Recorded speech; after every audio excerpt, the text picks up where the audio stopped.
Hello everyone and welcome back to the SteemTrail Gaming News. Today is the 20th of January 2018. My name is Kralizec and I'm one of your two hosts for the evening, the second being Tygergamer. Hello Tiger, how are you doing? I'm doing excellent. How about yourself? I'm doing good, but I'm going to be doing less good tomorrow morning. I just Mm. found out that I'm going to have to be doing some teaching at 8 o'clock in the morning, and normally on Mondays I go earliest at 9, so I'm not really happy about that. Damn. You know, it's an hour Dang, of good luck. sleep. Either way, Mm. I'm not here to talk about my problems with my job, but we're here to talk about games. So let's talk Yeah. about video games. So tell me, what have you been playing this week? Well, this week I got to try out the Resident Evil 2 remake one-shot demo, Oh, cool. and honestly, Mm-hmm. I've I've never played the original Resident Evil 2, and with this demo, I was pleasantly surprised. Mm-hmm. It controlled well, felt great to move through. My only complaint with this demo though is I didn't get to play enough of it. Well, you just have to wait a little The bit reason why before you so get to play more. yeah. But of course, yeah, it being a one-shot demo, you only have like a certain amount of time to finish it. After that amount of time passes, the demo just stops. So I It's like, wonder dang. if there's what's the furthest anybody has ever gotten in it. Actually, I think I remember reading like over 500 players completed the demo. From how many people attempted, you don't know that, right? Um, around 1.5 million when I So read it. that gives us a success rate. Holy hell, that's math I can't do off my head, but it's much less than 1/10. It's 1,000. No, it's 1/10,000 of a percent roughly. That's that in that ballpark at least. I think math isn't my strong suit. But oh yeah, so what do you think of it? What's changed? What's kept the same? Obviously the graphics are going to be upgraded, but what Oh else? yeah, and also another notable change is it's not a fixed camera angle like it was in the first game. In this game, they take the Resident Evil 4 approach where they have the over the shoulder camera, so Mm-hmm. you don't worry about not being able to see a zombie or whatever if you're in the wrong angle. Hmm. And also one of the things I'm glad that they didn't bring back like Resident Evil 4 and 5 is thankfully in this game you can actually move while aiming, so that's good. Yeah, I'm not a PlayStation player, so these things really never bothered me. But just the idea of not being able to move while you're aiming sounds awful, like Yeah, bloody awful. especially when you're being swarmed by by, by a bunch of infected. Yeah, kiting is like oldest tactic used in games. Like it was used in 2D shooters for God's sake. Hmm. Yeah, so you're gonna play this when it I'm comes not out waiting. fully?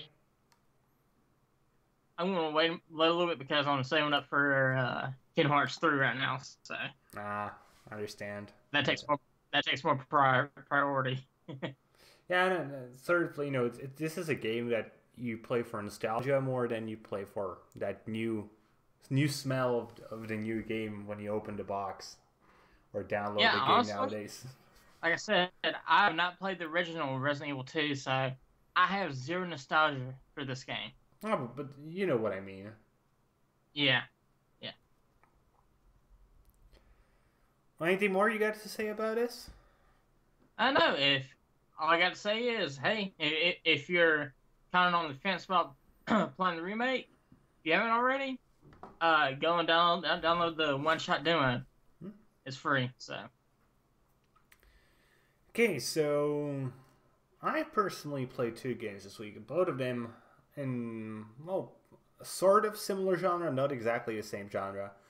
The first one is called Rift Keeper, and this is a 2D roguelite platformer. And I'm just not sure what I feel about it. So, okay.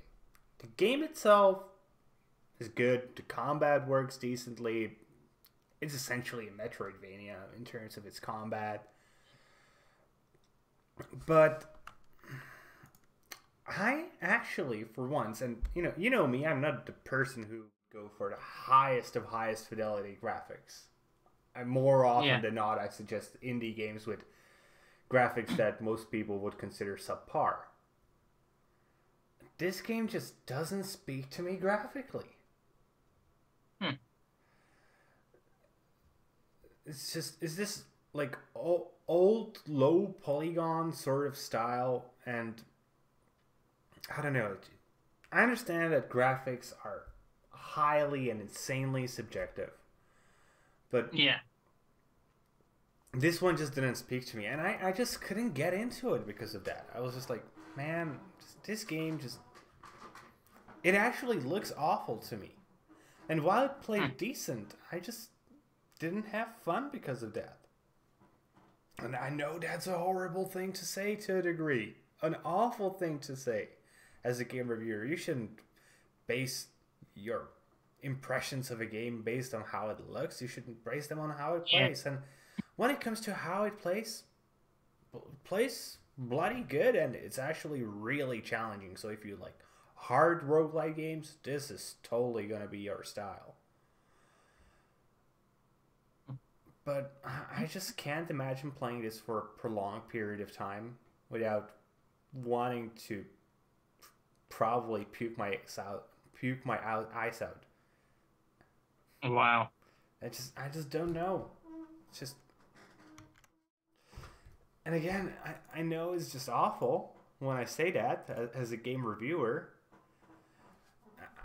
The game has a decent price, has a good combat system, plays well, it has a decent length. By the way, the price is right now it's €8, but that's only one more day since it released. It's going to be €10 or $10, I'm going to assume from there on. There are 30 different dungeons that are handcrafted actually, but I don't know. It's just, it's more of it's more of a Metroidvania rather than roguelite. And there was one thing that was really lacking for me, and that was the lack of progress. Like I didn't really felt when I died, like when you do in a roguelite normally, you get that boost of power to go further next time. You didn't really get that here, and yeah, that was sort of.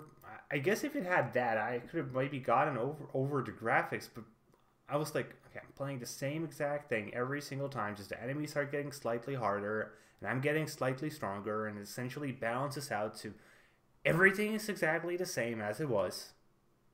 I didn't feel like anything was happening. I wasn't getting any cool abilities. The enemies were doing the same exact things, just had more damage, but I also had more health, so I died in exactly the same amount of time. The controls could have been a bit better, but maybe that was just me being bad. That's always an option. I'm not saying it isn't. But yeah, I do hope the game can maybe get better, but I don't know what could really help it. Maybe add some progression stuff, but I don't really know. And apparently, when I'm looking at this, I haven't played. I played this only in the beginning of the week. And yesterday there was a new update here. It actually features a talent tree, so I might give this Well, one more shot. Maybe he actually like listened to, because this was a fairly common criticism. But yeah, obviously you know, this game came out pretty early on in the week. It came on the 14th. So I played it. 14th was Monday. I played it. I think it was Tuesday and Wednesday. Then I switched on to the second game I played this week, Feudal Alloy. But yeah, I'm hoping the talent tree can actually help this thing a lot. It's sort of sad that he released it without this, the developer, because with the talent tree, I think the game could have maybe caught on with me much more. And in terms of a recommendation, I don't know, honestly. Check it out yourselves. On Steam, you have a 2-hour window to try a game out, and if you don't like it, to return it. So use that as your demo, I guess. It's probably your best option at this point. Okay. That's all I have to say to Rift Keeper. Okay. Anything else you played? The next game I had to play was the Jump Force Open Beta.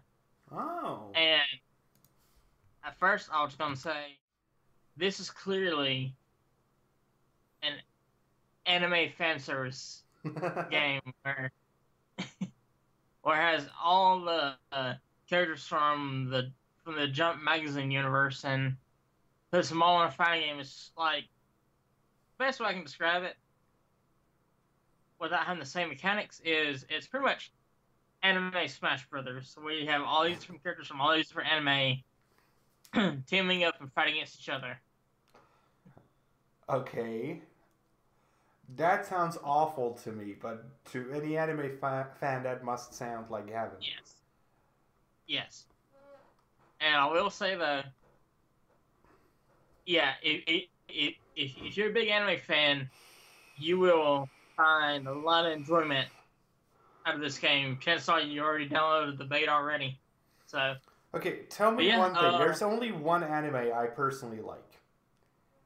Does it have Saitama from One Punch Man? Sadly, no. Huh, okay. It has no chance with me. That was the only character I would have actually enjoyed. It doesn't have it. As far as I know, he's not part of the...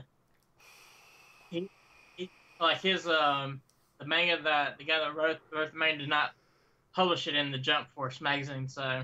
In the Jump... in the Shonen Jump magazine. So, yeah, unfortunately, he's not in there. That sucks. It would have been awesome. But yeah, pretty much in the beta, the only features they have right now is CPU practice battles and online play. Mm-hmm. And you can choose from a fixed roster of characters. It's not the full roster of the game. But you can choose a team of 3 fighters that you can go into battle with, and each round, all three characters share the same health meter. So it doesn't matter if you switch to another character, you still have the same health. Mm-hmm. And whoever wins 2 rounds first wins the match. That's actually a good mechanic because it allows, if there's one character that's really strong against a character, you can quickly switch it off to another character so you don't get countered. Well, what was your favorite character to play with? Honestly, right now I'm still kind of experimenting, but right now my main team is Goku from Dragon Ball from the Dragon Ball series,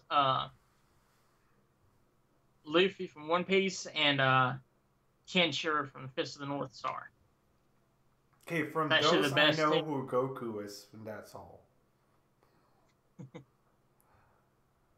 But do you think, because this is an open beta, obviously, it's not a release of the game, do you think it will be able to compete with the other big fighter titles that are currently in the market?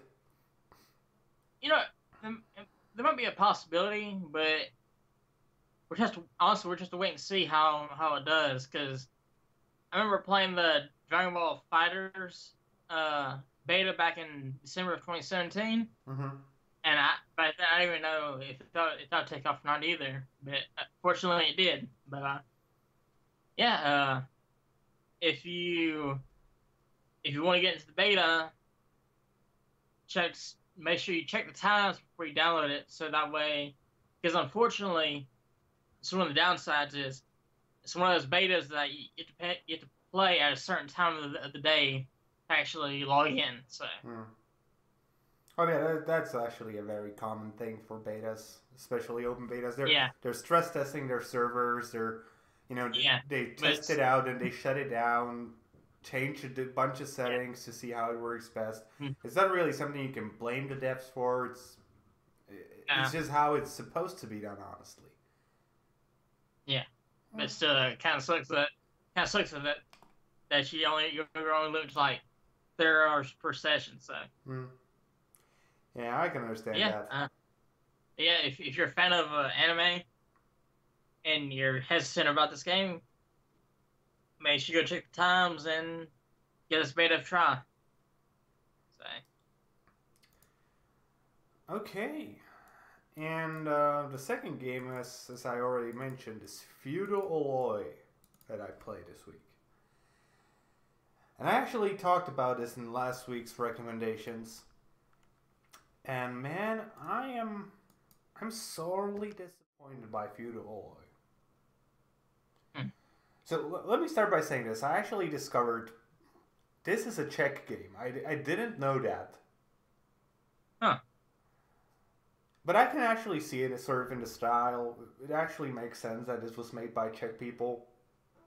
And for those who don't know, this is a Metroidvania kind of game. In the style of Hollow Knight and Dead Cells and everything like that. And it's not a bad game. But it misses so many opportunities for easy points.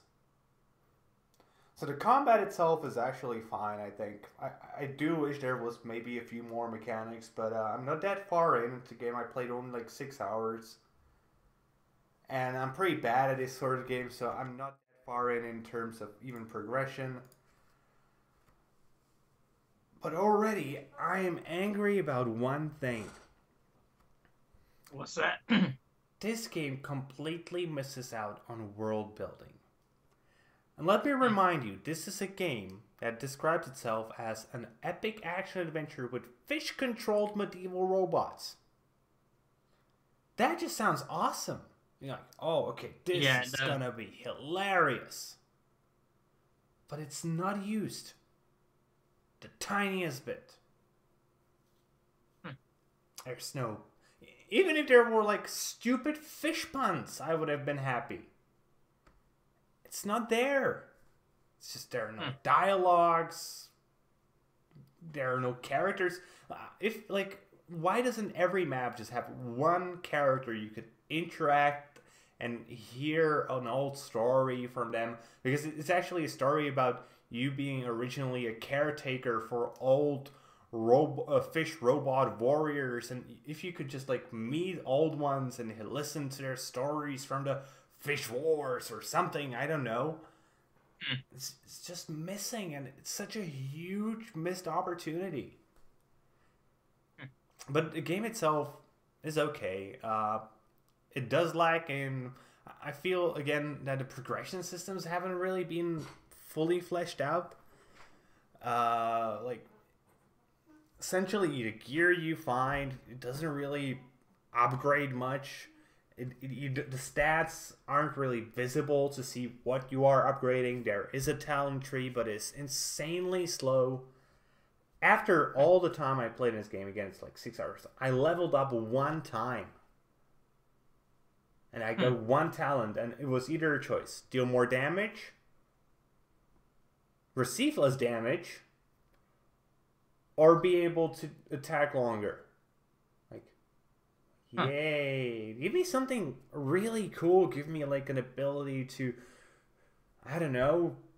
What's a cool fish ability? I don't even know. Oh, I got one. Okay. Jump out, like, since you're playing as a fish control robot, chances are that they have like an escape hatch. What if there was a move that allowed you to jump out of your mech for just a split second, actually slap an enemy across the face because you're a fish. Yeah, but why isn't there something like that? That would be hilariously awesome. It's just not here. The enemies are mostly dull. I gotta say, the game looks amazing. Like, seriously. The amount of care has been put into the graphics is great. The music is great. Combat is decent. But it's just that story that's missing. And the story could have been such a huge selling point for this, and it isn't. This could have been like, oh, you need to get it. It's just, the combat is good, the graphics look amazing, but you have to play this because it's hilarious. And it's not. I don't understand why. The game is available for 15 euros or 15 bucks, I'm assuming, and if you're good at Metroidvania games, you're probably gonna rush through this at 10 hours maximum. If you're bad or a guy who just plays slowly as me, you're gonna get your money's worth out of this. But for experienced Metroidvania players, this isn't probably a good value proposition. This isn't something like Hollow Knight where you're going to spend 60 hours just discovering every single notch of the map. And yeah, there are hidden rooms here as well, but usually they don't have anything that interesting, again, because the gear is sort of boring. And for gold, you're essentially going to be buying health packs, because nothing else just really that good. I'm just going to buy all the health packs, all the other tools that allow me to sustain myself in battle longer, but otherwise I'm just not really going to do anything. I'm going to continue playing this one on, actually. I want to get further into it. Because I'm still hoping that maybe it gets better, but I'm still sad that it just isn't abusing the hell out of its story. And I know I'm dragging on this point, but... hopefully,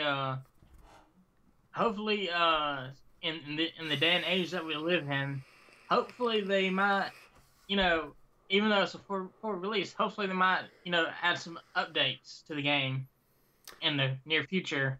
They might actually add some of this stuff.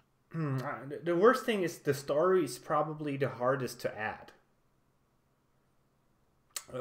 Just for the reason that it would actually have to be like a DLC where you would actually have stuff like voice acting and dialogues and this stuff, because suddenly adding it into the game that people already have played halfway through and they would get jumped into midway into the story, that wouldn't make much sense. So A2 Games, you made a decent game, and it's actually selling fairly well as far as I see from the Steam store page, because it's one of the top sellers for new releases. But it just missed a huge opportunity.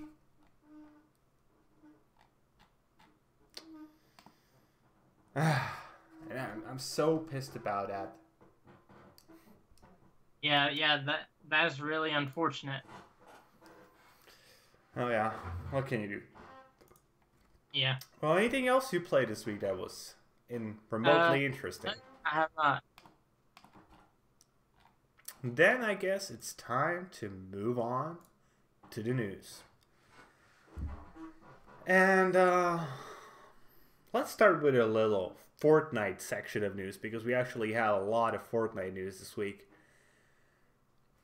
And let's just start with the worst one, so we have it off our chests. So we actually have a guy named Anthony Gene Thomas, who comes from Florida, who has been arrested because, and it actually seems pretty obvious based on the evidence that has been presented, that he has been grooming underage victims into meeting him along with an accomplice. And this really doesn't help us as gamers in our public image, does it? No. So what they apparently did is they used Fortnite's voice chat system to meet the young victims, and these were then introduced to Thomas himself, who would use gifts to groomed victims. There was apparently one 17-year-old victim who was given some cash and even a phone, which was then used to remain in contact with the minor in question. And eventually there were some real-life meetings that took between Thomas and his accomplice and the minor in question, and where some sex stuff took place. And there were some pornographic images and videos found on Thomas's phone. And yeah. So he's currently being accused of soliciting a child for unlawful sexual conduct, using computers, traveling to meet a minor for unlawful sexual activity, possession with intent to promote sexual performance of a child, 22 counts of child pornography, and unlawful sexual activity with a minor. I'm sure there will be people who will just take this out of context and just accuse me of who knows what, but a 17-year-old is the minor? That just doesn't seem right to me. So, I come from Europe, I come from Czech Republic. The laws here in our country say that a minor is somebody who's 14 and less. If you're 15, you can have consensual sex with anyone you want. And if I remember correctly, the average consent age around the world is 16. So what is actually the age of consent in Florida? I'm guessing it's 18. Yeah, it's 18 in Florida. And man, I don't think that's a fair age, to be honest. What do you think of this? Honestly, for me, it is not. Honestly, 17-year-old, yeah, in most parts of the world, yeah, the age consent is 16. For me, though, I mean, the guy has an accomplice, along with giving them a separate phone to keep in contact with the 17-year-old. Okay, I'm not saying what they did was right. But I'm also saying this wouldn't be right if they did it to a 25-year-old. Yeah, because I agree with you there, because this right here, especially if you have a friggin' accomplice, there's a lot more crap going on, and just there's a lot more going on than just having sex with a minor. There's some possible shady crap. There was possibly some shady crap going on behind the scenes. I agree with that. I agree that certainly this is something that shouldn't have happened in any sort of way. And I even say this: he broke the law even in terms of having sex with what is lawfully where he lives a minor, and that's wrong. You shouldn't do that. The same way as if I went to America, I wouldn't have had sex with a 17-year-old, or to Florida more specifically. But in so many places around the world, what he did would have been considered just, he had sex with a girl or a boy. Dad is 17. Yay. It's just, this part is what gets me. I'm not trying to say what he did wasn't wrong. I just think the age of consent laws in Florida and other parts of the U.S. are ridiculous. Yeah, here in Alabama, the age of consent is 16, so. Yeah. But yeah, though, for me, though, it doesn't matter if you're 17 or freaking 25. The activities that I think guy was doing, there's definitely some shady crap going on behind the scenes, and it's a good thing that they caught him, or stuff escalating to like something even worse. So. Yeah, there I agree with you wholeheartedly. Okay, let's move on to something a bit more positive. This one is actually more neutral than positive. But last week, Netflix actually essentially said that they're more concerned with Fortnite than with HBO as their competitor. More specifically, they said this: "We earn consumer screen time, both mobile and television, away from a very broad set of competitors. We compete and lose to Fortnite more than HBO." This is actually a very interesting thing that I think many sort of old school media analysts won't realize, I think. When it comes to modern entertainment, it's no longer TV stations or even broadcast networks that are competing with each other and essentially no one else. Nowadays, it's gaming, TV, streaming, and plenty of other types of media. They're all competing for that spot of who will actually be the one who gets your attention. Mm-hmm. So, I think with Netflix acknowledging that, this may actually sort of be a turning point for not the gaming industry, let's call it the entertainment industry as a whole, where they will realize now that the competition is much broader than they ever imagined. What do you think of this? Do you think what I'm saying makes any sort of sense? Oh yeah.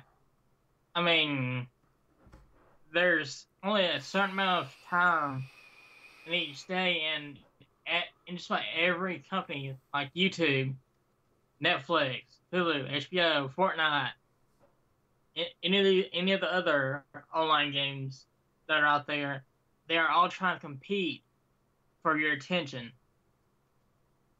There's only so much of attention that some can provide to the providers. Oh yeah, and I don't think there will be a clear winner in the end, to be honest. I think the same way there never was like a clear winner who the television network is to watch. Sometimes you will play games. Sometimes you will watch a series on Netflix. Sometimes you will watch Game of Thrones on HBO. Or sometimes you might multitask and have either one of those open and be playing a game at the same time. Yeah. But it's just cool to see how the entertainment industry evolves because of modern technology, honestly. Yeah. Okay, let's move on to the next topic, and this one is another one that is, purely negative. We have reports of Fortnite V-Bucks being used to laundry money. So if you don't know what money laundering is, it's a way to make money that comes from unlawful practices into money that can be used in lawful ways. And the way this is being done in Fortnite is that somebody uses a stolen credit card to buy some V-Bucks and then sells them, usually at a discounted price, to players on, sometimes the dark web, which are usually sites run on the site Tor, or just even on Reddit, honestly. And when he gets the money from these players, suddenly the money is clean and can be used for anything else. This is actually the oldest trick in the book. Just use the stolen money to buy something, sell it back, and suddenly it's clean money. And honestly, I don't think this will be just the case with V-Bucks, though they will likely, thanks to the popularity of Fortnite, be the most prominent case of this. But yeah, this just doesn't surprise me at all. No, same here.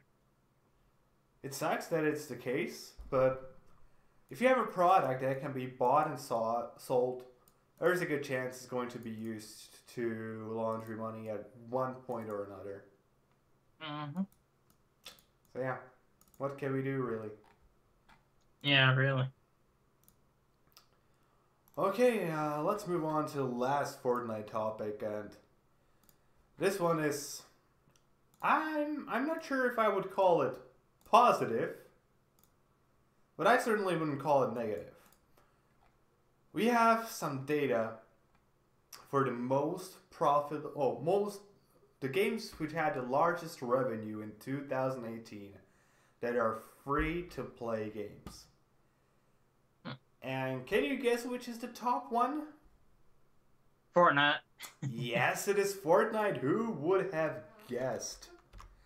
So Fortnite, actually, I have a nice table so which I can show you guys. All the top 10 games. So Fortnite is number one with $2.4 billion in revenue alone. Holy hell, that's an insane number of money. Yeah, it is. The interesting thing, if we actually, let's take a look at this table altogether. So number one is Fortnite. Number two is Dungeon Fighter Online. Number three is League of Legends. We go Pokemon Go, Crossfire, Honor of Kings 2, or Squared, I don't know how it's called.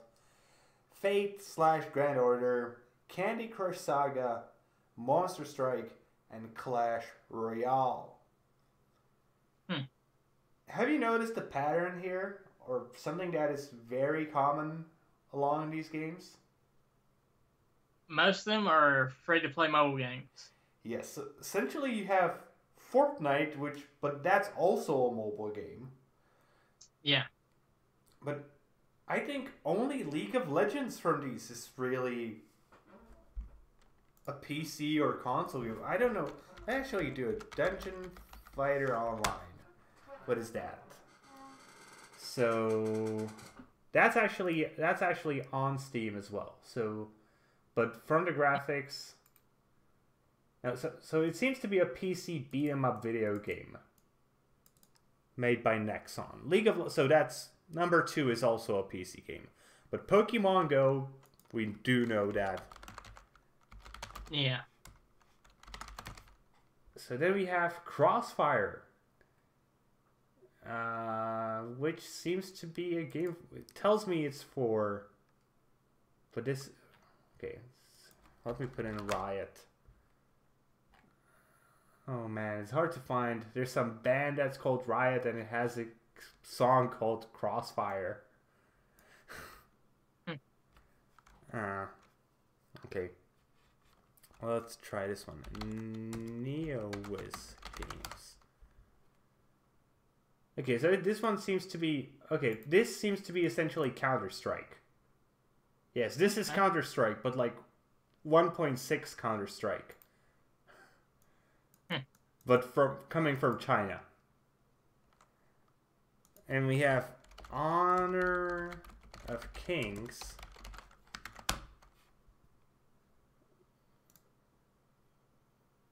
Which is China's biggest game, actually. And there it's called Arena of Valor, so it's another MOBA. And we have Fate / Grand Order.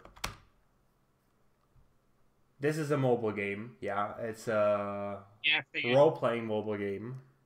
Candy Crush, we all know. And Monster Strike. Ever heard of that? No, I have not. And that's also a mobile game. I think I actually saw that. Yeah, it's like a mobile RPG sort of thing. And Clash Royale, I think we actually know fairly well. Yeah. But yeah, it's so many of the games are mobile games, or at least have mobile ports. It's almost ridiculous. And obviously a large portion of the games are so successful because of China. And actually recently, do you know the reason why mobile games are so successful in China? I have a few suspicions, but I would say the main thing is cell phones. They're easy to get a hold of over there, and they're a lot more prevalent. So yeah, that's obviously going to be part of the reason. But did you know that until like 2005, consoles were banned in China? Yeah. So they don't have that console community, I would call it even. So obviously you have PC games, but PC gaming is highly frowned upon there. Because it's just like, oh, you're playing games, well, why aren't you helping the community? But mobile gaming is something you can go while you're commuting, and that's something nobody can really, call you out for, because you wouldn't be doing anything else either way. So as far as I understand, that's the reason why mobile gaming is such a huge thing in China. Yep, and honestly, all of the huge game publishers, they'd be stupid not to try and grab a piece of the mobile gaming pie. Yeah, they would be idiots.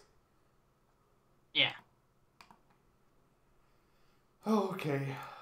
So that's it for the Fortnite pieces of news. Let's move on to something else. Let's talk about Machinima. Or more specifically about the Machinima YouTube channel, which has recently just wiped its account, essentially deleting 10 years of video game history. Dang. So, if by chance any of you guys don't know what Machinima is, and if you don't, I really don't understand why you're watching a podcast about gaming. Seriously.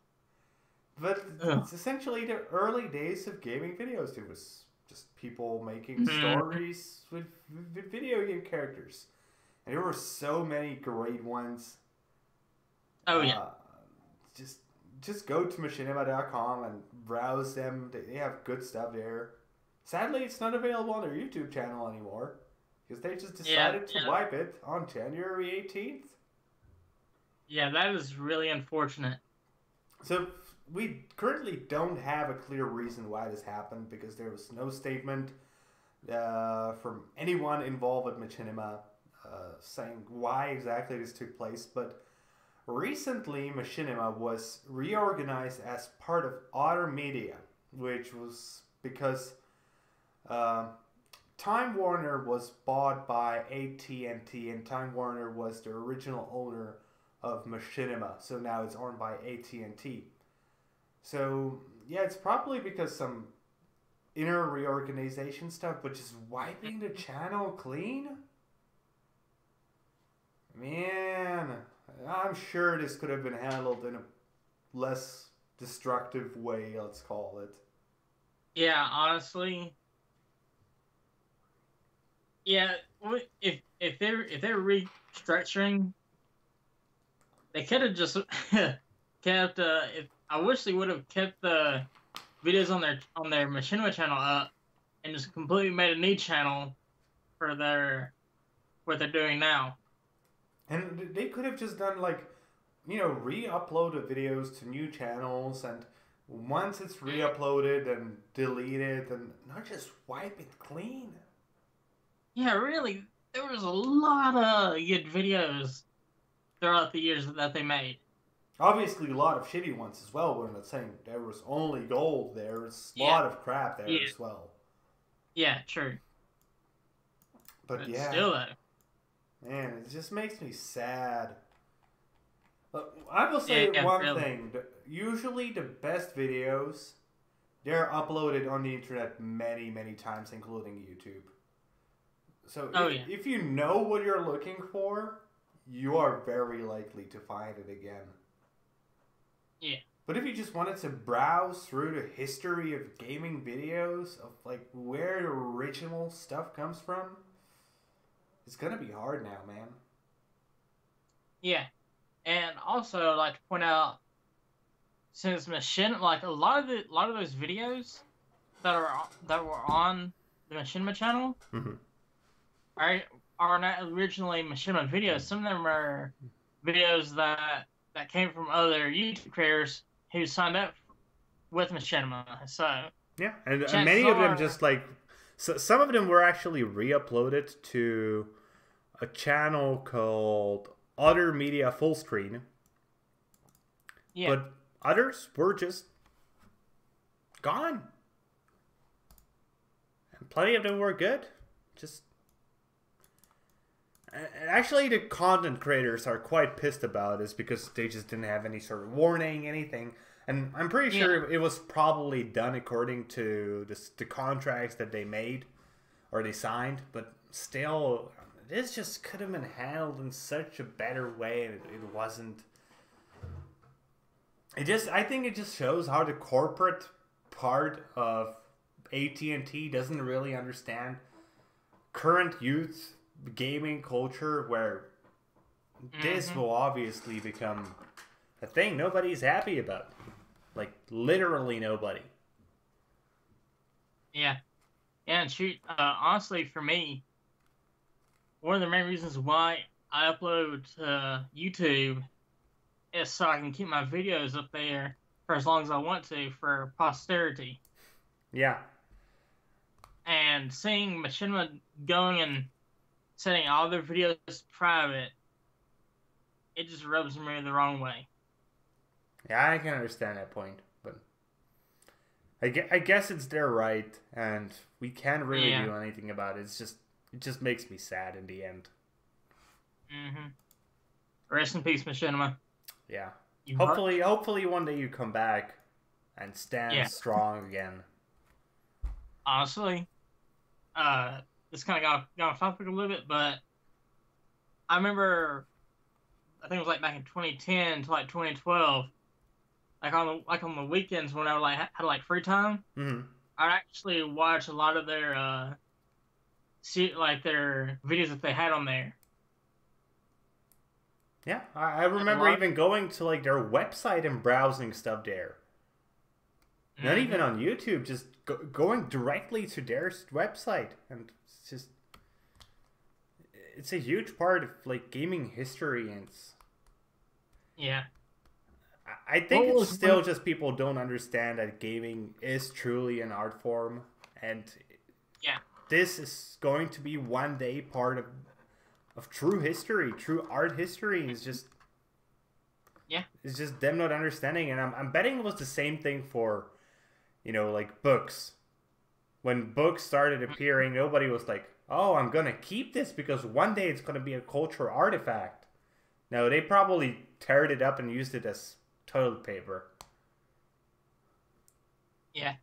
Also, I want to ask you this: what was your favorite one of your favorite videos or slash series that they had on there? I have no idea. I watched too many, and over time, I think I mostly like went straight to the creators' YouTube channels. I don't even remember, and you know, from there I discovered more and more. I honestly don't know. Honestly, one of the series that I used to watch on there, and unfortunately they ended it like 2 years after I started watching it, and it was a show called All Your History Are Belong to Us, which was a pretty great YouTube series. I was sad to see that series go. But yeah, it's sad to see him go. Well, yeah, sadly we cannot do anything about this. Yeah. So let's move on to the last piece of news, and this is a continuation of a story that we actually talked about pretty long ago. You know, some of you might remember this. The Westworld mobile game. Actually, that was like at least half a year ago, if not more, when we talked about this. And what was happening then is that Bethesda was claiming that this game was just a copy of Fallout Shelter that was reskinned. And there was some pretty damn strong evidence for this. There were even the same bugs as in Fallout Shelter. And obviously there was a lawsuit, and there was a lot of stuff. It was essentially quiet until early January, when Bethesda released a press release saying that parties have amicably resolved the lawsuit, so there was some sort of settlement. But there were no details because nor Bethesda nor Behavior Interactive were really disclosing any details. But now we can actually start to see what was probably part of that settlement. And that is because Westward Mobile is going to be shutting down. So Westward Mobile actually released their own statement saying, "We hope that you have enjoyed playing Westworld. We are sorry to tell you the park is entering a new phase and will no longer be taking applications for new employees.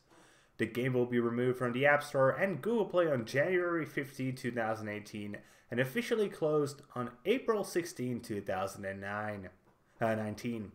As of today, you will no longer be able to make any game purchases. If you have any in-game currency, remember to use it before the game goes offline on April 16, 2019. We are sorry to see the Westworld mobile game go and had an incredible time creating new content and events for players to enjoy. We deeply appreciate the community's enthusiasm and participation in the game.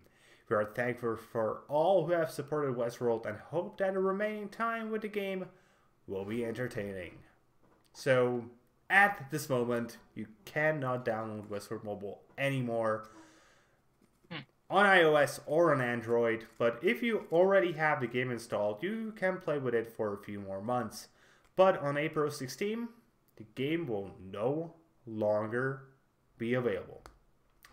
There's one thing that really pisses me about it here.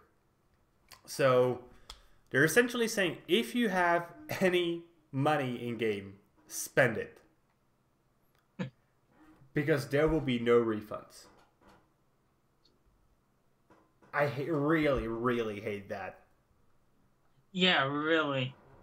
I understand why there are no refunds, because they need the money to pay out probably the settlement, but man, this is just not fair to the people who have spent money in your game.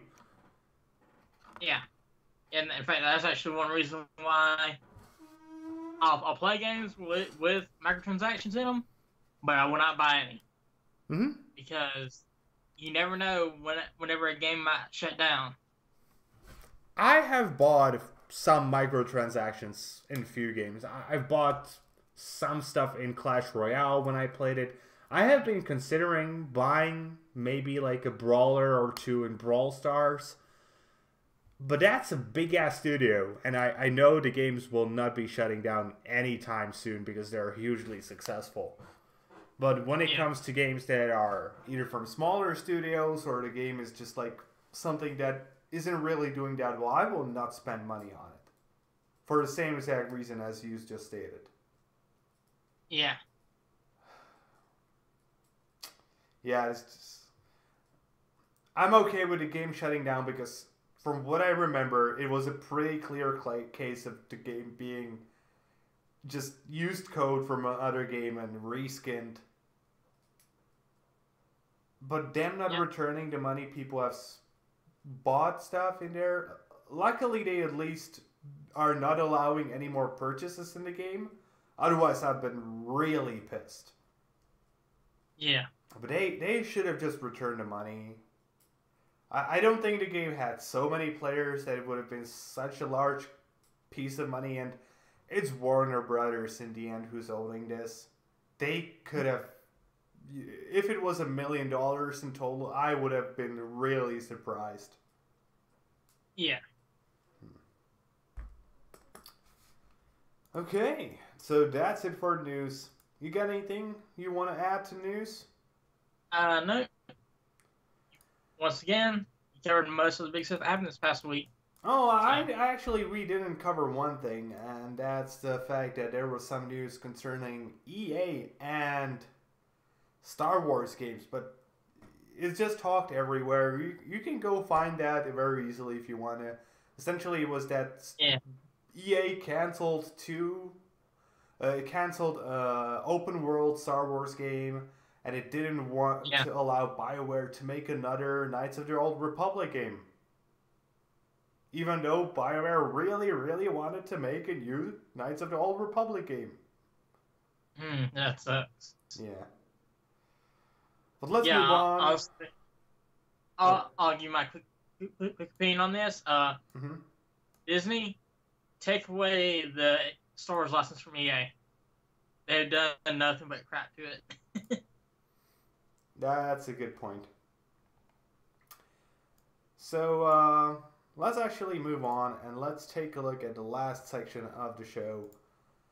Let's talk about some recommendations for next week. Do you mind if I go first? Go for it. So the first game I would like to recommend is something that will speak to a lot of gamers. Battlefield Gothic Armada 2. So this is a real-time tactics strategy game coming up from the Warhammer 40k universe from Games Workshop, and it's about battling those amazing looking spaceships from Warhammer 40k. And if you ever wanted to do that, you already could have done it in Armada 1, but now you're going to get to do it again with more ships in more space. And I gotta say, I truly believe there's no other franchise, none even comes close to the epicness of Warhammer 40k ships. Truly, there's nothing that even comes close to the human ships from 40k. It's just these giant ass Gothic cathedrals floating in space. It's just amazing. I truly love these ships, and one day I'm gonna buy a statue of one that's like 2 meters big. It's gonna be bigger than myself. It's gonna cost me like the same money as with a car. But I'm gonna do it because I love these things. So yeah, Battlefield Gothic, Armada 2 coming out on the 24th for €39.99. I'm assuming the same price. And as far as I understand, the game, at least the first one, was pretty good. So if you do enjoy space battles, this will totally be your thing. Okay, what about you? Alright, well, first of all, I'd like to recommend the Resident Evil 2 remake. I talked about it earlier in the show. And comes out on the 25th of January for $60. And if you're hesitant on the game, go and download the one-shot demo if you already have. Okay, and my second game I would like to call out for next week is called Synthetic Arena, which is actually an expansion pack for Synthetic Legion Rising, but this is a standalone expansion pack. That's not something we get to see very often. Synthetic Legion Rising is a top-down shooter roguelite, and this is essentially the same thing, but just arenas where you get to fight, well, fights for as long as you can, and you try to survive as long as you can. And the game looks fun, and I'm hoping that because it's a standalone expansion pack, they will release it for a good price. And if they do, the game might actually bring some new players to the original one. And while I haven't played that one, I'm sort of sad I didn't, because it actually looks great. So, Synthetic Arena is coming out actually tomorrow in approximately 17 hours. Sadly, I do not know the price yet. Okay, anything else you would like to call out? I mean, my second recommendation is more of a PSA than recommendation, but Kingdom Hearts 3 comes out in Japan on the 25th, and if you're really anticipating this game, chances are that you might be planning on importing it. either from the Japanese PSN store or wherever. Mm-hmm. If you're not, I would say going to complete media blackout from then till the 29th until it releases in the rest of the world. So Yeah, get that's March probably 3rd. a good idea. Yeah. But hey, if you're living in Japan, you're lucky. Okay, and I think that's it for us today. Yeah. So let's bring this show to an end by doing a bit of shilling. So you can find myself on YouTube at Kralizec Gaming, where I do reviews of video games, and you can also find me on Steemit at Kralizec, where, as you might have guessed, I do reviews of video games. Okay. And you can find me on YouTube as Tygergamer, where I do mainly Let's Plays, and you can find me on Steemit, where post my videos on there as well. So Okay, and with that being said, that's going to be it for today, guys. We hope you enjoyed the show, and if you did, please consider giving us a thumbs up here on YouTube and subscribe to the channel. If you're watching on Steemit, maybe you want to give us an upvote and follow the blog. Either way, be sure to leave a comment, and be sure to tune in next time for more gaming news. See you guys later with more gaming content. yeah, have a good one.